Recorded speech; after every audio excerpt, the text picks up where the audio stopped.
अस्सलाम वालेकुम नाज़रीन, इमरान याकूब खान साहब और फैसल चौधरी साहब के साथ मैं हूँ Samina Pasha. Program viewpoint में आपको खुशामदीद कहती हूँ।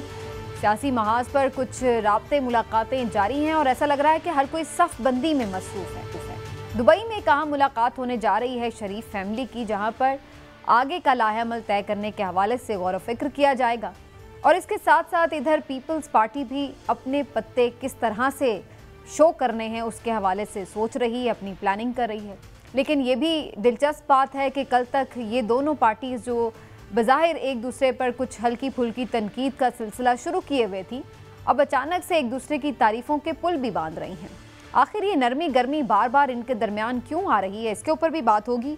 और थोड़ी बात करेंगे कि आगे चलकर क्या सूरत हाल बनने जा रही है, कौन किसके साथ खड़ा है, किस जमात की इलेक्शन के हवाले से क्या प्लानिंग हो सकती है, और इस सारे सियासी मंजरनामे में अदालत का किरदार क्या होगा, कहाँ होगा, और जो एक अहम केस अदालत में चल रहा है उसका मुस्तकबिल क्या है। पाकिस्तान जब अपनी उलझनों में उलझा हुआ है तो वहीं पर बैनुल-अक़वामी तनाज़ुर में भी अहम वाक़यात रूनुमा हो रहे हैं और इन वाक़यात में पाकिस्तान का किरदार क्या होना चाहिए, ये बहस तो अभी शुरू भी नहीं हुई कि हमारे वज़ीर ख़ारजा कहते हैं कि हमें इस बहस से दूर रहना चाहिए। तो क्या हम किसी सिफारती तन्हाई का शिकार हैं, इस पर भी बात होगी। और बात करेंगे कुछ IMF की डील के हवाले से भी। आप सबको खुशामदीद कहूँगी। पहले चलूँगी इमरान साहब की तरफ। इमरान साहब, यहीं से बात शुरू कर लेते हैं। दुबई में एक अहम बैठक लगने वाली है, मरीम नवाज़ साहिबा भी चली गई हैं, उसके साथ साथ नवाज शरीफ साहब भी वहीं पहुँच रहे हैं। तो क्या शरीफ फैमिली वहाँ पर कुछ मुस्तकबिल के हवाले से ख़ास फैसले लेने वाली है? जी, बिस्मिल्लाहिर्रहमानिर्रहीम। समीना, देखिए, हमारे वाकफ़ा ने हाल जो है उनका ये कहना है कि दुबई में ये जो मीटिंग होने जा रही है, असल में ये इसका 3 निकाती एजेंडा है। पहली बात तो ये है कि उन्होंने मुस्तकबिल की जो सियासी हिकमत अमली है वो तय कर दी है, और उस मीटिंग में मियाँ नवाज शरीफ, मियाँ शहबाज शरीफ और मरीम नवाज तीनों मिलकर ये तय करेंगे कि शरीफ फैमिली और मुस्लिम लीग नून अगला क्या सियासी लाहे-अमल इख्तियार करेगी। पहली बात। दूसरी बात ये है कि नए इंतखाबात, अब जो अगले इंतखाबात होने हैं उसके हवाले से स्ट्रेटजी बनाई जाएगी कि इस जमात ने किस जमात से सीट एडजस्टमेंट करनी है और कितनी सीटों की करनी है, और ख़ास तौर पे इस्तेहकाम पाकिस्तान जो है, तहरीक इस्तेहकाम पाकिस्तान, खाली इस्तेहकाम पाकिस्तान मैं जानबूझ के तहरीक का लफ्ज़ तहरीक से अलग हो गया बनी हुई है। तो उसको कितनी सीटें जो हैं वो दी जा सकती हैं, और काफ लीग जो है उसके क्या मामलात हैं। और सबसे अहम बात यह है कि मियाँ नवाज शरीफ साहब की जो वापसी है तो उसके हवाले से क्या लाहेअमल होगा, क्या होगा, क्योंकि हमारे वाकफ़ा ने हाल का ये कहना है कि शरीफ फैमिली ने यह तय कर दिया है कि मियाँ नवाज शरीफ जो हैं अब दुबई से वो सऊदीया जाएं, उम्रा करें, शायद वो हज का फरीज़ा भी अदा करें, और उसके बाद इस तरह का मामला तय किया जाए कि वो वापस वतन आ जाएं। तो इस बात का कभी इम्कान है कि शायद वो सऊदीया से वापस लंदन ना जाएं, सीधे पाकिस्तान आ जाएं। हाँ जी, लिहाजा ये जो मामलात हैं ये सारे मामलात इस मीटिंग में तय होंगे। हतमी खबर तो इस मीटिंग के बाद होगी, लेकिन हमारे वाकफ़ा ने हाल ने जो हमें पूरा एजेंडा बताया वो मैंने आपके साथ डिस्कस कर लिया है कि नवाज शरीफ साहब की सऊदीया से डायरेक्ट पाकिस्तान वापसी का भी कभी इम्कान है। कभी इम्कान है? हाँ जी, ये तो काफ़ी बड़ी खबर आप दे रहे हैं इमरान साहब। जो बड़ी से डिस्कशन में बात थी कि मियाँ साहब कब आएंगे, तो चौधरी साहब आप लोग दोनों इस बात पे कन्विंस थे, खुद इमरान साहब भी हमेशा यही कहते रहे हैं कि जब तक इलेक्शन का फैसला अनाउंसमेंट नहीं हो जाती तब तक मियाँ साहब नहीं आएंगे। लेकिन अभी तो यहाँ पर ऐसी कोई चीज़ सामने नहीं आ रही। लेकिन अगर मियाँ साहब वापसी का सोच रहे हैं तो इस बात का क्या मतलब लिया जाए? नहीं, ये जो 2 हफ्तों नेक्स्ट उनका जो मिडिल ईस्ट में रहने का प्रोग्राम है, तो डेफिनेटली इसमें जो मोस्ट इम्पॉर्टेंट जो नून लीग के हवाले से या उनकी सियासी जो मुस्तकबिल की हिकमत अमली है उसमें सबसे इम्पॉर्टेंट काम तो मियाँ नवाज शरीफ साहब की वापसी है, क्योंकि वो ये समझते हैं कि नवाज शरीफ साहब आएंगे तो वो चेयरमैन जो PTI जो है उनका मुकाबले में का अगर कोई पंजाब में मुकाबला कर सकता तो ज़ाहिर नवाज शरीफ साहब करेंगे। तो नवाज शरीफ ही जो है नून लीग की रूह रवां भी हैं और वोट बैंक भी उनका है। वो एक एज ए जो लीडर हैं नून लीग के, वो इस्टेब्लिश है कि उनके वोट जो है वो नवाज शरीफ साहब के साथ चलते हैं। तो दूसरी बात यह है कि जो बाकी मामलात तय होने हैं, जैसे पार्टियों के जो इत्तेहादी पार्टियां हैं या अगले इलेक्शंस में। लेकिन इसमें बहुत सारी बातें जो हैं वो अभी होनी हैं, और अभी जहांगीर खान तरीन साहब भी लंदन में थे, लेकिन नवाज शरीफ साहब की और उनकी मुलाकात नहीं हो सकी आपस में। तो क्या दुबई में मुलाकातें होंगी, उसमें नवाज शरीफ साहब की वापसी क्या प्लान बनता है? इससे एक ये भी ज़ाहिर होता है कि पीपल्स पार्टी की जो राय है वो प्रिवेल कर रही है कि असम्बलियों की जो एक्सटेंशन है वो ना हो। लेकिन ये अभी और IMF की डील जो है वो बहुत इम्पॉर्टेंट है, क्योंकि ये सारे मामलात एक दूसरे के ऊपर इतनी गुत्थी जो है वो एक दूसरे के ऊपर डिपेंडेंट है कि ये जब तक IMF की डील नहीं होती, मुआशी मामलात जो हैं वो हल नहीं होते, तो उसके क्या लामला है। तो उसके लिए जो ये दुबई की और मिडल ईस्ट की उन्होंने अबू धाबी भी जाना है और सऊदी अरेबिया भी, तो ये बैठकें बहुत इंपॉर्टेंट होंगी। नून लीग का मुस्तकबिल जो है वो आ जाएगा। और क्योंकि मियां नवाज शरीफ साहब जो हैं, ये भी है कि चौथी दफ़ा जो वज़ीर-ए-आज़म के उम्मीदवार हैं वो शहबाज शरीफ नहीं है, नवाज लीग के उम्मीदवार मियां नवाज शरीफ साहब। अच्छा, लेकिन इमरान साहब ये बड़ी दिलचस्प बात मैं अभी इस तरफ आ ही रही थी कि ज़ाहिर है जहाँ ये फैसले हो रहे हैं इलेक्शन से मुतालिक, तो ऑप्शंस क्या हैं उन पर भी बात होगी। क्या मरीम नवाज साहिबा को आगे रखा जाएगा? अब तो उनकी नाअहली भी ख़त्म हो चुकी है और वो ख्वाहिशमंद भी होंगी यकीनी तौर पर। फिर नवाज शरीफ साहब के तो अभी कुछ कानूनी रुकावटें भी हैं, फिर शहबाज शरीफ साहब भी ज़ाहिर अपनी जगह मौजूद हैं। आपके नज़दीक ज़्यादा ऑप्शन बेहतर कौन सी है PMLN के लिए? किस तरफ ज़्यादा इम्कान है जाने का? देखिए, मुस्लिम लीग नून जो है उसके लिए इस वक्त सबसे बेहतर ऑप्शन मियां शहबाज शरीफ है। और ये बात सिर्फ ये मैं यहाँ बैठा नहीं कर रहा, बल्कि ख़ुद शरीफ फैमिली में बात एक से ज़्यादा बार डिस्कस हो चुकी है। और इस बात पे जो है ना मियां नवाज शरीफ कैटेगोरिकली इस बात का इजहार भी कर चुके हैं कि अगर उनके ऊपर जो लगा हुआ क्रॉस है वो पूरी तरह से ख़त्म नहीं होता, और ख़ास तौर पे जो उनकी नाअहली और वो सारे मामलात हैं वो हल नहीं होते, तो ऐसी सूरत में मियां शहबाज शरीफ ही वज़ारत उज़्मा के कैंडिडेट होंगे।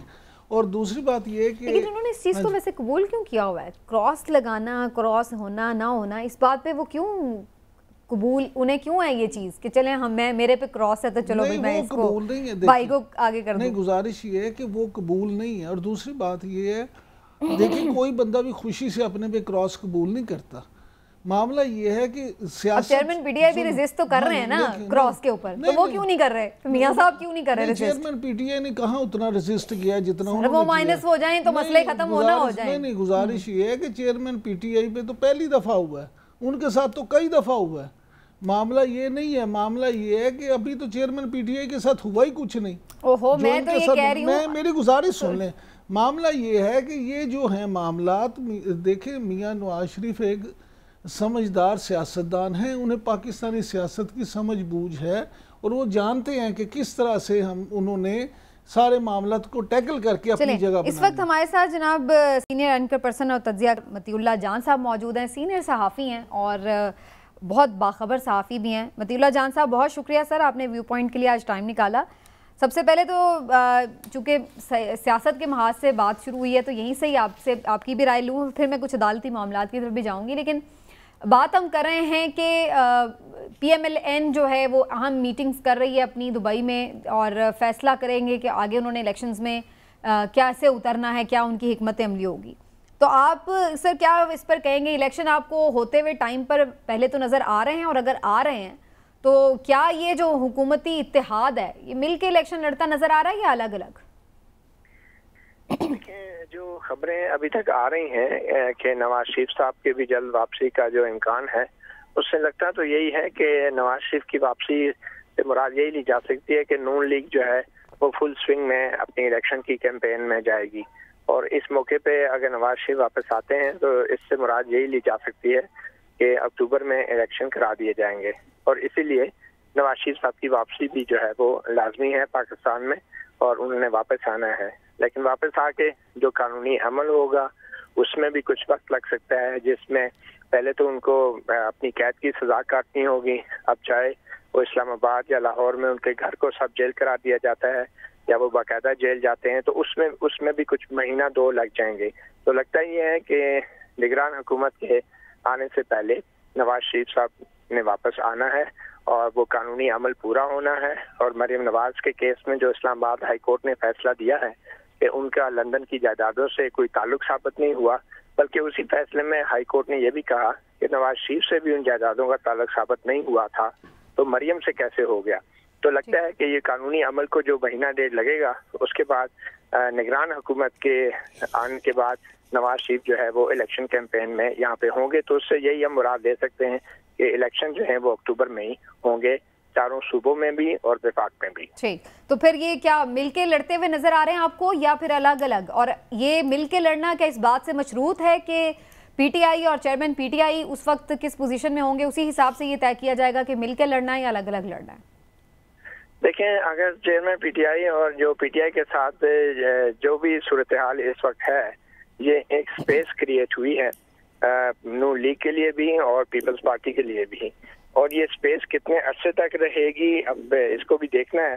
मगर लगता ये है कि कम से कम अब जो है वो इस सियासी दौड़ में नहीं होंगे, और इसमें कोई हैरानी नहीं होनी चाहिए क्योंकि 2018 में नवाज शरीफ को सियासी दौड़ से बाहर किया गया था, और जाहिर बात है जिन को बाहर किया था अब वो अपना कफारा अदा करना चाह रही हैं, चाहे वो किसी भी तरीके से, तो उसमें लगता है कि आप इस सियासी दौड़ से बाहर होंगे। और अगर खुद इस सियासी दौड़ से बाहर होंगे तो उनकी पार्टी की क़यादत जिन लोगों के हाथ में होगी, तो उससे लगता नहीं है कि जो भी पीटीआई के सपोर्टर्स होंगे या वोटर्स होंगे वो उतनी बड़ी तादाद में बाहर आएंगे कि जिससे पीटीआई बतौर एक जमात मतलब उनको किसी किस्म की आइंदा इलेक्शन में एक जमात के तौर पे कोई कामयाबी हो सकती है। मती आप मियां नवाज शरीफ साहब को जो है वज़ारत उज़्मा का उम्मीदवार जो है वो समझ रहे हैं कि क्या वो आके ना सिर्फ कैंपेन लीड करेंगे बल्कि जो अगर पोस्ट इलेक्शन जो है नून लीग गवर्नमेंट बनाने की पोजीशन में आती है तो नवाज शरीफ साहब वज़ारत उज़्मा के भी उम्मीदवार होंगे? देखिए, अगर नवाज शरीफ वज़ारत उज़्मा के उम्मीदवार नहीं होंगे तो मतीउल्लाह जान साहब, इसका मतलब है फिर ये केसेस वेसेस तो कोई मानी नहीं रखते हैं। आपकी गुफ्तगू से तो मुझे ये अंदाज़ा हो रहा है, जिस तरह आपने अल्फाज भी इस्तेमाल किए कफ़ारा अदा करना, तो इसका मतलब है कि मैरिट केसेस का तो कोई उसकी अपनी जगह कोई हैसियत ही नहीं है फिर। देखें, पहले भी केसेस मेरिट पे डिसाइड नहीं हुए थे और अब भी जो है उनको केसेस को, तो इसका मतलब है अब जो फैसले होंगे वो मेरिट पे होंगे। ये नहीं हो सकता कि पहले भी मेरिट पे नहीं थे और अब भी नहीं थे। अगर पनामा बेंच को इस्तेमाल किया गया था तो वो जो मुकदमे थे जो गलत तौर पे बनाए गए थे और नवाज शरीफ को नायल किया गया था, अगर उनको खत्म किया जाता है, उन सजाओं को खत्म किया जाता है तो वो बिल्कुल मेरिट पे होंगे। मगर ये कहना तो इसका मतलब वो तो मेरिट पे होंगे, लेकिन इसका मतलब ये भी होगा कि ये एस्टैब्लिश हो रहा है कि इलेक्शन जो हैं वो फिर फ्री एंड फेयर नहीं होंगे, वो जैसे चाहेंगे वैसे ही कराए जाएंगे, या मतलब कोई फ्री एंड फेयर रन का जो है वो कोई एक्सपेक्टेशन है? क्योंकि आप नहीं समझते हैं कि बजाय कि ये जैसे आपने कहा है उनकी बजाय अवाम फैसला करें कौन कहाँ पे खड़ा। ये बिल्कुल आपकी बात ठीक है। देखें, फ्री एंड फेयर इलेक्शन 2018 में अगर आप कहते हैं इलेक्शन फ्री एंड फेयर नहीं थे तो वो किस वजह से नहीं थे, किन लोगों की वजह से नहीं थे? अब अगर उन लोगों को दोबारा उसी तरह इलेक्शन में आने का मौका दिया जाता है तो फिर जो इन लोगों के साथ इलेक्शन होंगे वो भी फ्री एंड फेयर नहीं होंगे। ये हमें नहीं भूलना चाहिए कि जितना डैमेज किया गया है पनामा के फैसलों के बाद से मखसूस जमातों को, जो मौजूदा हुक्मरान इत्तेहाद की जमातें हैं, और उसके बाद जिस तरह उनका मीडिया ट्रायल किया गया है, अवाम के अंदर उनको इस वक्त जो है वो टोटली एक विलन बना के पेश किया गया है, उस सारी चीज को जो है उसका भी तो कफारा अदा होना है।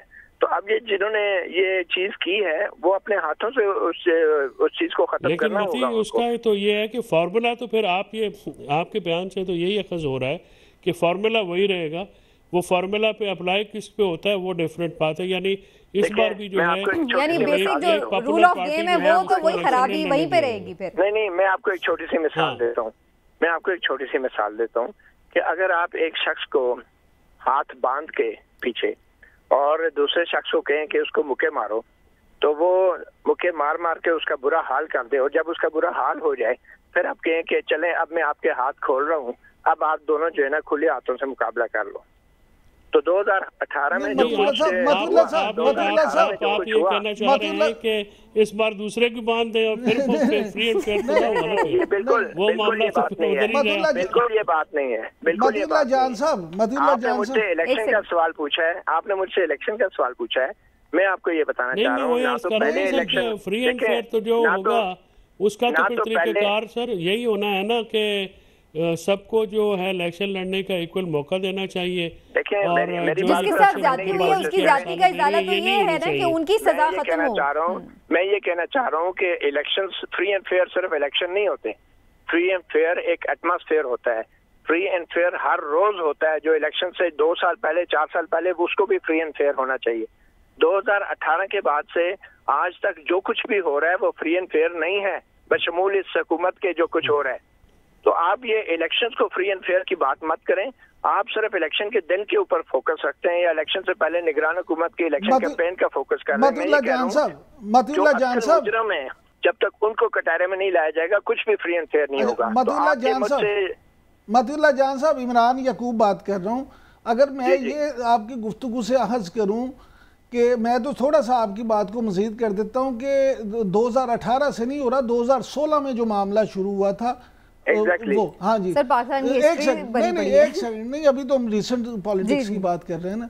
मतीउल्लाह जान साहब, मैं ये समझना चाहता हूँ कि आप ये कह रहे हैं कि जो लेवल प्लेइंग फील्ड है अब वो मियां नवाज शरीफ को और मुस्लिम लीग नून को तो मुहैया कर दी जाएगी, लेकिन पिछला कंपनसेट करने के लिए चेयरमैन पीटीआई जो हैं उनको उस तरह से लेवल प्लेइंग फील्ड नहीं मिलेगी कि वो पूरी तरह से खुल खिला के खेल। देखिए, मैं ये समझता हूँ जो पिछले 2016 से लेके आज तक इस कौम का जो दिमाग खराब हुआ है, इस कौम के नौजवानों को जो गुमराह किया गया है, उसके बाद ये नहीं हो सकता कि अब आप कह दें कि अब इलेक्शन करा दें और फ्री एंड फेयर करा दें।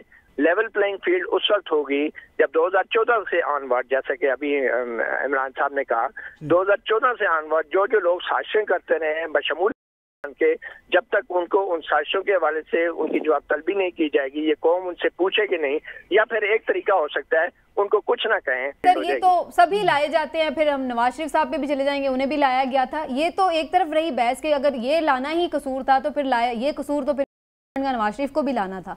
लेकिन एक बात पे मेरा जरूर सर एतराज होगा, आपने कहा नौजवानों को जो गुमराह किया गया, मेरे ख्याल से अवामी शऊर को हमें मार्जिन देना चाहिए। अवाम बेहतर समझदार है, अपना फैसला कर सकती है। अगर कोई किसी को सपोर्ट करे इसका मतलब ये नहीं कि वो गुमराह है, वो उसकी अपनी थॉट हो सकती है, आपकी अपनी हो सकती है। मैं बतौर एक सहाफी, बतौर एक तज्जियाकार, बतौर एक ऐनी शायर, मैं चाहे अवामी शऊर को बिल्कुल मार्जिन देना चाहिए, लेकिन अगर हम भी अवाम की तरह सिर्फ सोच के लेवल प्लेइंग फील्ड से मुराद ये लेंगे कि सारों को इलेक्शन लड़ने दो और माजी के जो इस कौम के साथ जुर्म हुए हैं उन पे आंखें बंद कर लें, तो मेरे ख्याल में वो अवामी शऊर नहीं होगा। अवामी शऊर 1971 में जो हमारा मुल्क टूटा उसका इल्जाम भी आप अवामी शऊर को ही देंगे ना फिर आप, क्योंकि फ्री एंड फेयर इलेक्शन हुए थे, वो भी अवामी शऊर का नतीजा था। फिर इन लोगों का तो कोई जिम्मेदारी नहीं थी। आपका तबसरा चाहिए, आपका तजिया चाहिए। बिलावल साहब कह रहे हैं कि लेवल प्लेइंग फील्ड हो तो जाला जीतता है। अब बिलावल साहब लेवल प्लेइंग फील्ड किससे मांग रहे हैं, वो तो खुद और उन्हें किस किस्म की लेवल प्लेइंग फील्ड चाहिए? देखें, इन लीडरों के कहने से लेवल प्लेइंग फील्ड हर एक की अपनी अपनी डेफिनेशन है। मैं बतौर सहाफी और बतौर तज्जियाकार, मेरे ख्याल में इन लीडरों के बयानात के ऊपर हमें ज्यादा फोकस नहीं करना चाहिए। हमें अपनी तालीम, अपने तजर्बे और अपने नॉलेज की बुनियाद पे अपनी राय का इजहार करना चाहिए। अगर बिलावल साहब ये कह रहे हैं कि लेवल प्लेइंग फील्ड से जाला जीतेगा, ये कहना उनका हक है। अगर नवाज शरीफ ये बात कहते हैं कि मतवाला जीतेगा, तो ये कहना उनका हक है। अगर ये कहते हैं कि उनका बंदा जी, ये उनका हक है। उनको जो कहते हैं कहने दें, हमने वो बात करनी है जो हमने पिछले 7-8 साल से। आप इसे तो पूछ रहे हैं, आपकी असेसमेंट क्या है सर? हम तो ये पूछ रहे हैं आपकी असेसमेंट क्या है? क्या पीपल्स पार्टी ऑन ग्राउंड आपको लग रहा है कि मेरी असेसमेंट ये है कि उस वक्त तक इस मुल्क में लेवल प्लेइंग फील्ड या फ्री एंड फेयर इलेक्शन नहीं हो सकती। अच्छा, मतीउल्लाह जान साहब, ये फरमाइएगा कि आपकी खास तौर पे बड़ी एक्सपर्टी है जो कोर्ट्स के हवाले से, तो ये जो आजकल बड़ा अहम केस अब शुरू हुआ है सुप्रीम कोर्ट में, इत्ज़ाज़ हसन साहब और लतीफ़ खोसा साहब और जस्टिस रिटायर्ड जवादस ख्वाजा साहब वाला, आप उसको किस तरह से देखते हैं? और जो फिर जो नोट इख्तलाफी दिया जस्टिस काजी फाइज ईसा साहब ने, तो आप क्या समझते हैं ये क्या होने जा रहा है? मेरे ख्याल में जो आर्मी एक्ट है वो 1952 के वक्त का है और आज 2023 में अचानक उसकी किसी शिक को खत्म नहीं किया जा सकता। होगा यही कि अदालत कुछ ऐसी गाइडलाइंस दे देगी, कुछ ऐसी कुछ ऐसे फिल्टर लगा देगी, कुछ ऐसे असूल वज़ा कर देगी कि अगर सिविलियंस को आप पकड़ते भी हैं तो जो मजिस्ट्रेट है वो लोगों को फौज के हवाले करने से पहले एक चेक लिस्ट बनाएगा और उस चेक लिस्ट पे जो पूरा उतरेंगे सिर्फ उनको फौज के हवाले किया जाएगा। तो ये एक फिल्टर लग जाएगा, एक गाइडलाइंस आ जाएंगी और इसमें ये होगा कि शायद अगर पहले 150 बंदा फौज के हवाले हो रहा था तो शायद फिर पीछे 40-50 रह जाए। उसमें ये होगा कि कम से कम जो ट्रांसपेरेंसी का एलिमेंट है वो भी आ जाएगा। मैं खुद जाती तौर पे समझता हूँ कि सिविलियन को फौजी अदालतों में ट्राई नहीं होना चाहिए। का वक्त है कि कोई फौज का मुलजम जो है वो ये नाम ले ले किसी सिविलियन का कि उसने मेरी इयानत की है या उसने मुझे उकसाया है। तो सिविलियन जो है शरीक मुलजम तो हो सकते हैं, मरकजी मुलजम नहीं हो सकते। तो ये तो मैं अपने राय और अपने तजर्बे की बुनियाद पे कह रहा हूँ। तो ये एक अच्छा फैसला होगा, जो भी फैसला होगा। ये वाहिद केस है कि जिसमें हम जैसे लोग भी ये समझते हैं कि ये जो सुप्रीम कोर्ट फैसला करने जा रही है ये सिर्फ तहरीक इंसाफ या नून लीग या पीपल पार्टी के लिए नहीं है, ये लॉन्ग टर्म के लिए नहीं। लेकिन हुकूमत तो ऐसा नहीं समझ रही मतीउल्लाह जान साहब, वो तो खुलेआम ये बात कह रहे हैं कि ये तो बेंच ही मुतनाज़ है और इसका फैसला तो हम जरूरी नहीं कि माने। बिल्कुल, बेंच तो इसमें कोई शक नहीं है कि बेंच मुतनाज़ा है, मगर मैं ये कहना चाह रहा हूँ कि सिर्फ जस्टिस काजी फाइज़ ईसा के कह देने से या जस्टिस सरदार तारिक मसूद के उठ जाने से सुप्रीम कोर्ट जो है वो अपना जो है अदालत जो है बंद नहीं कर सकती। काम चलते रहना है, इस पे एतराज़ात होते रहना है। जस्टिस काजी फाइज़ ईसा के एतराज़ात भी बजा हैं, जस्टिस सरदार तारिक मसूद के एतराज़ात भी बजा हैं, मगर हमने बतौर हुकूमत और बतौर रियासत आप ये नहीं कह सकते कि अदालत अगर कोई फैसला देगी तो हम उसको नहीं मानेंगे, क्योंकि अगर आप ऐसा करेंगे तो फिर कल ये फंदा आपके अपने गले में भी पड़ेगा जब अदालतें आपको रिलीफ देंगी। बिल्कुल ठीक। मतीउल्लाह जान साहब, जाते जाते ऐसे ही एक जरा लाइटर नोट पे, आपकी भी उस दिन अदालत में चेयरमैन पीटीआई से बात हुई तो आपका जाती शिकवा उनसे दूर हो गया? क्योंकि मैं वो क्लिप देख रही थी जिसमें वो कह रहे थे कि उन्होंने तो आपको रिलीज करवाया। जी हाँ, जारी बात है। वो तो हालांकि साहब के जब जितने भी इंटरव्यू हुए उस वाक़े के बाद वो सब में यही कहते रहे कि मुझे तो नहीं पता किसने उठाया। चलें, अच्छा, लेकिन ये सिलसिला अभी भी जारी है वैसे मतीउल्लाह जान साहब, उठाने उठूने का। आप देख लें, इमरान रियाज को देख लें, वो कहाँ है आज। अब चीफ जस्टिस ने भी उस रोज बात की है अटॉर्नी जनरल से कि सहाफ़ी लापता क्यों हो रहे हैं, क्या पॉलिसी है, लेकिन चीफ जस्टिस भी नाम नहीं ले सके इमरान रियाज का।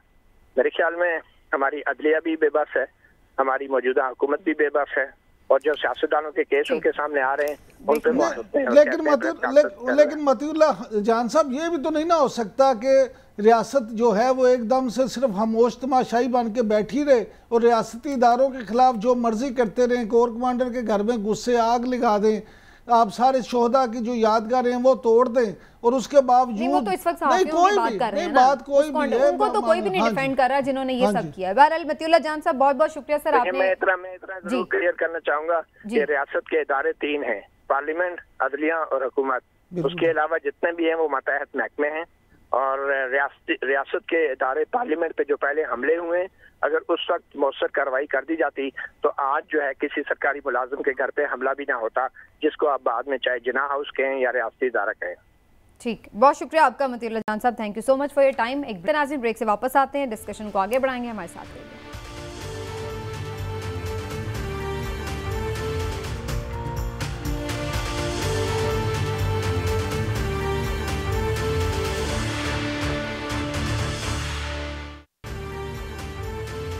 वेलकम बैक नाज़रीन। और भारतीय वज़ीर आज़म नरेंद्र मोदी ने अमेरिका का दौरा किया, वहाँ पर उन्हें काफ़ी पुरतपाक इस्तकबाल भी मिला जो बाइडन की तरफ से, अमेरिकी सदर की तरफ से, और फिर उसके बाद हमने देखा कि ना सिर्फ ये कि दोनों के दरमियान गहरे ताल्लुकात को मज़ीद बढ़ाने के ऊपर इत्तेफाक हुआ, बल्कि एक एलामिया भी मुश्तरका तौर पर जारी किया गया जिसमें एक दफ़ा फिर से ऐसा लगा कि जैसे भारत के एवा पर पाकिस्तान की तरफ दहशतगर्दी के मुख्तलिफ इल्ज़ामात मुंसलिक कर दिए गए, और ये कहा गया कि जी पाकिस्तान को मज़ीद काम करने की ज़रूरत है कि उसकी सरजमीन जो है वो दहशतगर्दी के लिए इस्तेमाल ना हो। वही पुराना राग जो भारत का होता है वहाँ पे भी अलापा गया और उस पर अमेरिका भी उसका हमनवा हो गया। तो ये जहाँ एक जानिब सूरत हाल रही, वहीं पर पाकिस्तान के लिए भी बहुत सारे सवालात हैं कि फिर हमने अब अपनी डायरेक्शन के सिमत में सेट करनी है। इधर हम देख रहे हैं कि वज़ीर आज़म शहबाज शरीफ ने चाइना के वज़ीर आज़म को भी मुलाकात की और दौरे की दावत दी है, और ये भी हो सकता है कि वो जल्द ही दौरा करें। तो पाकिस्तान यूँ लग रहा है कि चाइना से अपने ताल्लुकात बढ़ा रहा है। तो क्या हम अमेरिका से दूर हो रहे हैं, और क्या हम अमेरिका से दूर होंगे तो ये हमारे मफाद में होगा या नहीं, इस पर भी बात होगी। वज़ीर ख़ारजा का इस सारी सूरत हाल में क्या किरदार है वो भी बड़ा इंपॉर्टेंट है, उसको भी डिस्कस करेंगे। तो इस ख़ास तौर पर इन तमाम मामलात पर आज हम बात करेंगे। शौकत पराचा साहब ने भी मीनवाइल हमें ज्वाइन कर लिया जनाब, सीनियर एंकर पर्सन और तज्ज़ियाकार हमारे साथ मौजूद रहेंगे। आपको भी शुक्रिया शौकत पराचा साहब, आप हमारे साथ मौजूद हैं। सर आप साथ रहिएगा, मैं थोड़ा एक कमेंट ज़रूर पहले इमरान साहब से भी ले लूँ, आपसे भी, और फिर आगे बढ़ाएंगे डिस्कशन को। लेकिन इमरान साहब, जो अमेरिका का दौरा किया है नरेंद्र मोदी ने, उस पर इंडिया ये समझता है कि वो बड़ा सक्सेसफुल दौरा है। आप कैसे देखते हैं, क्या बाकायदा अब अमेरिका ने अपना पूरा वज़न इंडिया के पलड़े में डाल दिया? स्मिना, बात सीधी सी है। देखिए, मुझे तो वैसे इसहाक डार साहब जो हैं उनकी बहुत सारी बातों पे इख्तलाफ होता है, उनकी पॉलिसी से इख्तलाफ होता है, लेकिन कुछ दिन पहले उन्होंने जो ये बात की थी कि जियो पॉलिटिक्स जो है उसके ज़रिए से पाकिस्तान के ख़िलाफ़ मामलात हो रहे हैं, तो मैं इस बात से उनकी बिल्कुल एग्री करता हूँ कि बिल्कुल ऐसा ही है। बहुत सारे मुल्क, खुसूसन अमेरिका जो है वो इस तरह से है कि इंडिया और अमेरिका में देखें, किसी ज़माने में हम उसके स्ट्रेटेजिक पार्टनर थे। आज वो, क्योंकि इंडिया एक तगड़ा मुल्क है, उन्हें उसके साथ मुआशी भी फ़ायदे हैं और माशरती भी फ़ायदे हैं, तो आज इंडिया उनकी आंख का तारा बना हुआ है। और जो इल्ज़ामात पाकिस्तान पे इस मुश्तरका एलामिया में लगाए गए हैं, उसकी बात सीधी सी है। मुझे आप ये बताएं कि इंडिया जिस ऐनक से, जिस शीशे से अमेरिका इंडिया को देखता है, तो उसको वहाँ पे अमेरिका को ये नज़र नहीं आता कि इंडिया में मुसलमानों के ख़िलाफ़ उसकी सरजमीन कैसे इस्तेमाल हो रही है, इंडिया में अक़लियतों के साथ क्या सलूक हो रहा है, कश्मीर में इंडिया क्या कुछ कर रहा है, किस बर्बरियत का मुजाहरा किया जा रहा है, और फिर ये कि कौन सी ऐसी रियासतें हैं जहाँ बाकायदा दहशतगर्दी हो रही है, हिंदुआता के पुजारी ये वहाँ पे क्या कर रहे हैं, वो अमेरिका को नज़र नहीं आता। अमेरिका बहादुर को नज़र आता है तो सिर्फ ये कि इंडिया को खुश करने के लिए पाकिस्तान पे इल्ज़ामात लगाते जाएँ। असल अमेरिका को तकलीफ़ ये है, इंडिया और अमेरिका को, कि चीन जो है पाकिस्तान के साथ उसके मामलात ऐसे हैं कि चीन पाकिस्तान को डिफ़ॉल्ट भी नहीं होने देता, वो बचाता है, इनकी मदद करता है। उसके अलावा यहाँ अगर आप देखें तो रूस के साथ भी हमारे ताल्लुकात पहले से कुछ बेहतर होने जा रहे हैं। पाकिस्तान, तुर्की, ईरान के साथ मिलकर और मलेशिया, ये जो एक नया ब्लॉक बनाने की कोशिश कर रहे हैं, उसमें भी अमेरिका को एक आंख नहीं बांधता। तो ये सारी चीज़ें जब अमेरिका की आंख में खटकती हैं तो वो ये समझता है कि पाकिस्तान को मज़ीद टाइट किया जाए। कभी वो फैटफ के ज़रिए से हमें ग्रे लिस्ट में डाल देता है, फिर इतनी कोशिशें करने के बाद हम उसकी शराइत पूरी करते हैं तो वो IMF के ज़रिए से दबाव करना शुरू करता है। असल में अमेरिका बहादुर की कोशिश ये है कि हमें इतना अंडर प्रेशर रखा जाए कि हम खुल के इस फिज़ा में पूरी तरह आज़ादी से सांस भी ना ले सकें। लेकिन चौधरी साहब, आपका भी पॉइंट ऑफ व्यू मैं इस पर लेती हूँ। पहले मैं शौकत पराचा साहब की तरफ लेकिन ज़रूर जाऊँगी। पराचा साहब, जो अभी इमरान साहब ने भी गुफ्तगू की वो अपनी जगह, लेकिन आपको क्या नज़र आ रहा है, क्या इसमें सारा इल्ज़ाम हम सिर्फ इस बात पर दे दें कि जी अमेरिका अच्छा नहीं है, इंडिया अच्छा नहीं, भी उनके जो मफादात होंगे आपस में, उनके ममालिक के आपस में भी और अपने अपने मुल्क के लिए, वो तो उसको मद्देनज़र रख के फ़ैसले करेंगे। तो अगर हम किसी जगह पे वहाँ पर खड़े नहीं हैं या उस लेवल का हमारे साथ वो कॉपरेशन नहीं है अमेरिका का, तो क्या इसमें सिर्फ अमेरिका का कसूर है या हमारा अपना भी कसूर है? जी बहुत शुक्रिया। कमेंट कल से हो रहा है इस बात पे। इसके दो पहलू हैं। पहला पहलू तो ये है कि जो स्टेटमेंट कल आई, एग्जैक्टली वही स्टेटमेंट आई थी जब ट्रंप प्रेसिडेंट थे और मोदी ने उस वक्त दौरा किया था। कल की स्टेटमेंट में और प्रेसिडेंट ट्रंप वाली स्टेट में सिर्फ एक ही वर्ड डिफरेंट था। इस बार प्रेसिडेंट बाइडन लिखा हुआ था और लास्ट टाइम प्रेसिडेंट ट्रंप लिखा हुआ था। बाकी बिल्कुल वही जो जिन ऑर्गेनाइजेशन के नाम लिए गए मुंबई अटैक्स के हवाले से, ये भी हमें नहीं भूलना चाहिए कि मुंबई अटैक्स में अमेरिकन सिटीजन भी थे, दूसरे सिटीजन भी थे, तो उनके जो लोग हैं वो उनको याद करवाते हैं और वो लिखा जाता है। ये तो एक हमारी डोमेस्टिक पॉलिटिक्स के हवाले से भी एक पहलू बनता है, क्योंकि कल चेयरमैन PTI ने ट्वीट किया और उसने कहा कि हमारी खारजा पॉलिसी नाकाम हुई है। शेख रशीद अहमद ने आज ट्वीट किया, उन्होंने कहा कि खारजा पॉलिसी नाकाम है क्योंकि इसमें जॉइंट स्टेटमेंट में हमारे खिलाफ बात की गई। अब दूसरा पहलू है जिसकी तरफ आपने भी इशारा किया, बेसिकली राइज ऑफ चाइना। अगर हम चाइना की बढ़ती हुई ताकत, वो बेशक मईशत हो उसकी एक्सपोर्ट्स हों, आलमी मंडी में चीन की जो एडवांसमेंट है, मसलन आपको हैरानी होगी कि किनिया और इथियोपिया के दरमियान, किनिया और जिबूती के दरमियान पहले होती थी ट्रेड इन डॉलर्स। अब एग्जिम बैंक, जो कि नेसेसरली चाइनीज बैंक है, चाइनीज बैंक ने एक ऐसा मैकेनिज्म बनाया है कि आप डॉलर की बजाय वो आपस में बार्टर ट्रेड करेंगे, और बार्टर ट्रेड की जो फिक्सेशन होगी वो थ्रू एग्जिम बैंक होगी। तो जब चाइना इस हद तक अफ्रीका में, एशिया में और स्पेशली हमारे रीजन में इन्फ्लुएंस बढ़ा रहा है, तो उसका जो ग्लोबल पावर, जो एक सोवियत यूनियन के टूटने के बाद सोल सुपर पावर अमेरिका बन रहा था, वो डाउन हो रहा है।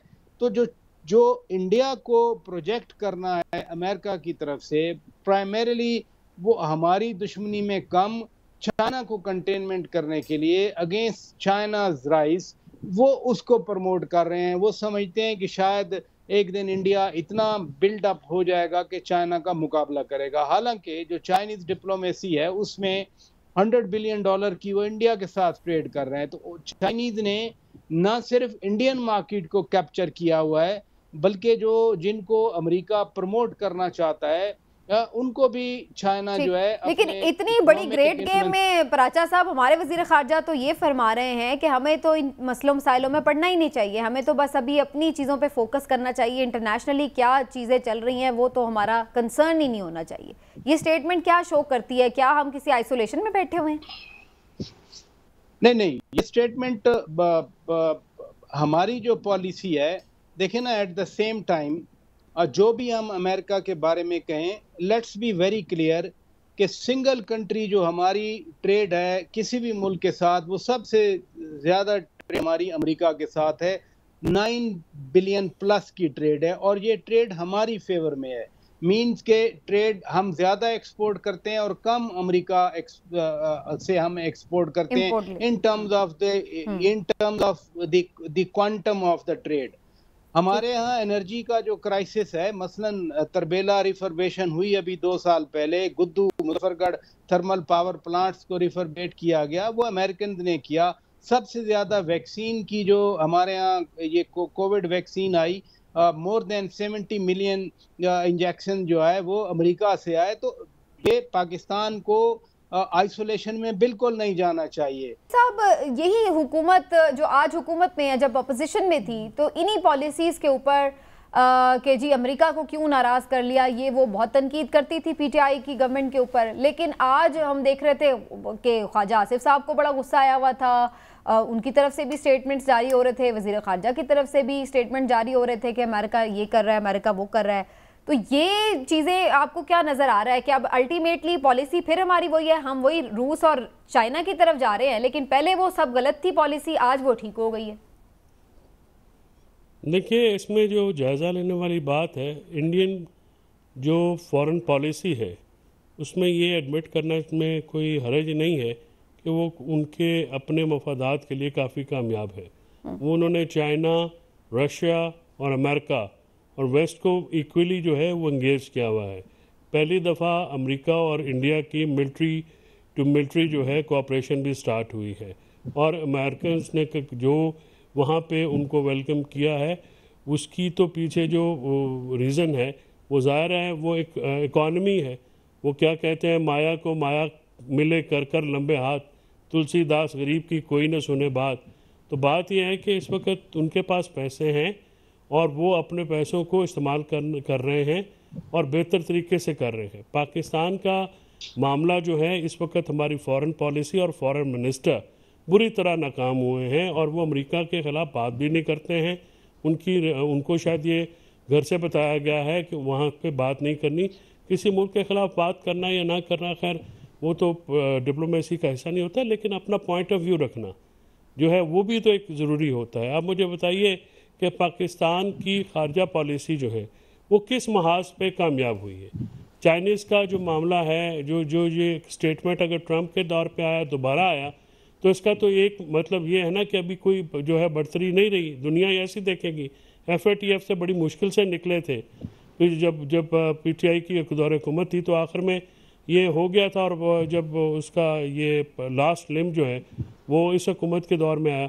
ये चीज़ें जो हैं इन पे हमें जो है बड़ा गौर करने की ज़रूरत है, इस पे मेहनत करने की ज़रूरत है, उसको बेहतर करने में की ज़रूरत है। और बहुत सारी चीज़ें जो इंटरनेशनल वर्ल्ड में इस वक्त जो रिकग्नाइज होती हैं, वो आपकी इकनॉमिक पावर जो है वो भी इसका बहुत बड़ा एक उसका बैकग्राउंड होता है या उसकी एक्सपोर्ट होती है।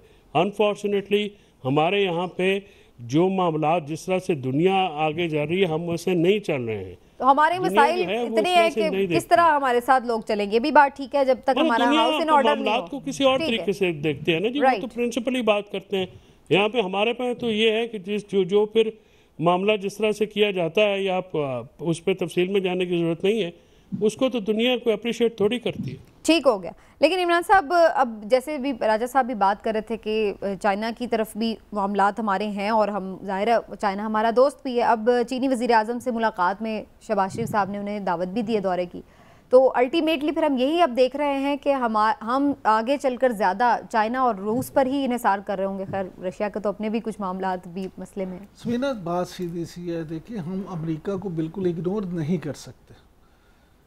मेरी खुद भी इस पे एक मुलाकात में वज़ीर आज़म मियाँ शहबाज शरीफ से बात हुई थी अमेरिका और चाइना के साथ रोल पे। तो खुद, हालांकि आपको पता है कि मियाँ शहबाज शरीफ चीन के बड़े करीबी समझे जाते हैं और बड़े उनसे अच्छे ताल्लुकात हैं, लेकिन उसके बावजूद उनका ये कहना था कि हम अमेरिका को बिल्कुल छोड़ के सिर्फ चीन के साथ जाकर इस मुल्क को नहीं कामयाबी के साथ चला सकते। यानी खुद भी इस बात का अच्छी तरह से इदराक है।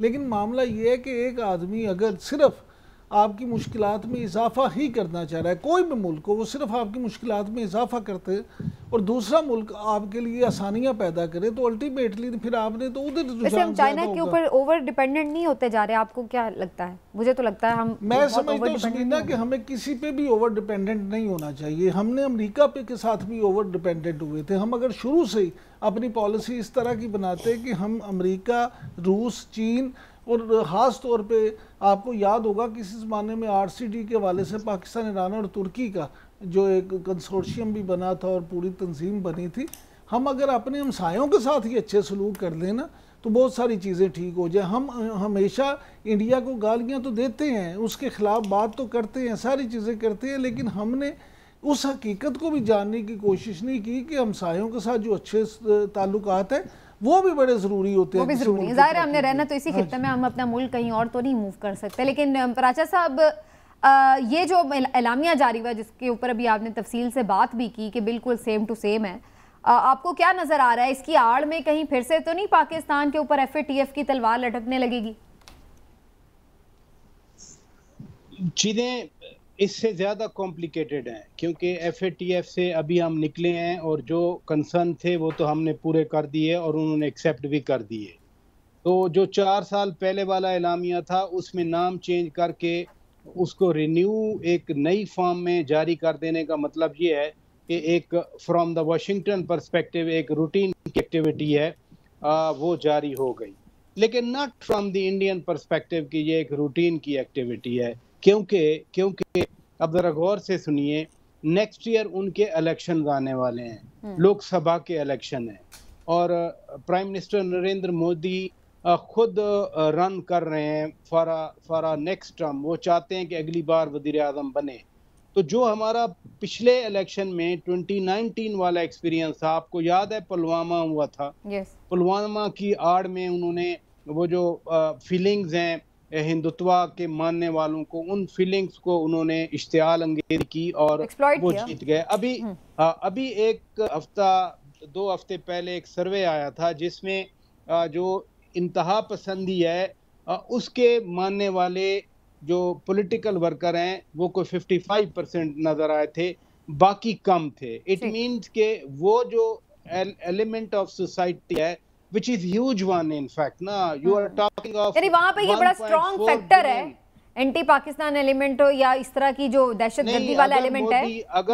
अगर मोदी नेक्स्ट इलेक्शन में वही टैक्टिक्स इस्तेमाल करे जैसे आज हो गया ना कि लाइन ऑफ कंट्रोल पे बड़े अरसे के बाद फायरिंग हुई और 2 पाकिस्तानी सिविलियन, कश्मीरी सिविलियन शहीद हो गए, तो अगर वो एंटी पाकिस्तान पिच पे अगला इलेक्शन मोदी लड़ना चाह रहा है तो then we must be worried about this situation. ठीक हो गया, चलिए जी, वक्त भी खत्म हो गया है। वी होप के इन चीज़ों पे भी नजर रहे, जहां हम इतने सारे अंदरूनी मसाइल का शिकार हैं वहाँ पर ये भी बड़ी ज़रूरी चीज़ें हैं जिस पर नज़र रखने की ज़रूरत है। आज के प्रोग्राम को यहीं समेटते हैं। शौकत बराचा साहब आप साथ मौजूद रहे आज के प्रोग्राम में। Thank you so much. नाज़रीन इजाज़त दीजिए, अल्लाह।